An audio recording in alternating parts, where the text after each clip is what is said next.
As we draw close to the NFL draft, teams are finalizing their draft boards. We're doing the same thing at Pro Football Weekly.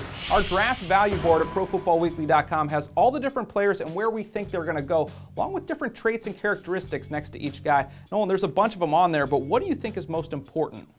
Well, everyone tends to get caught up with the strength, the speed, the quickness and agility, all the physical testing and the numbers, but when you really boil it down, I think it comes down to intangibles, toughness, instincts, and competitiveness. I think those three traits really translate well to the NFL game. So we've tried to find guys that have all of those traits and characteristics, and there are some in the first round. Obviously, you figure there would be really some no-brainer kind of picks. Andrew Luck, his teammate David DeCastro, one of the best guard prospects we've seen in a while, two Alabama players in Dante Hightower and Mark Barron, along with the middle linebacker from Boston College, Luke Kuechly. But as we get farther in the draft, I think that's where you're going to see some of these players that have these characteristics that really stand out. Why don't you give us some second-round picks? Well, there's six that I think will fit into the second round. Three linebackers: Michael Kendricks from California, Levante David from Nebraska, and Shea McClellan from Boise State. Really very tough, instinctive football players. I think all three of them will be great pros. Harrison Smith is another from Notre Dame. Doesn't have great ball skills, but he is very instinctive back there.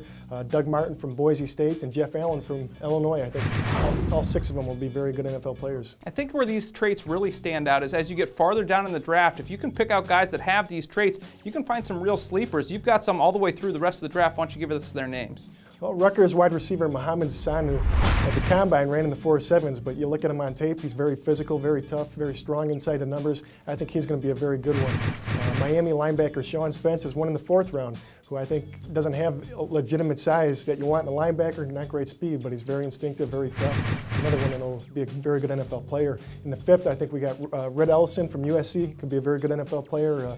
In the 6th, I really like Brett Roy from Nevada. He's an inside defensive tackle. I think could play a number of positions, very tough, great leadership ability. And then in the 7th, William Vallejos from Alabama, competitive center, really carried that offensive line for the Crimson Tide. The national champions with 3 guys on this list. I think if you go to our draft value board at ProFootballWeekly.com, you can see all the different players. They have all these different characteristics, names, and where they're going to go in the rounds. I think it's really interesting. You should check it out at ProFootballWeekly.com.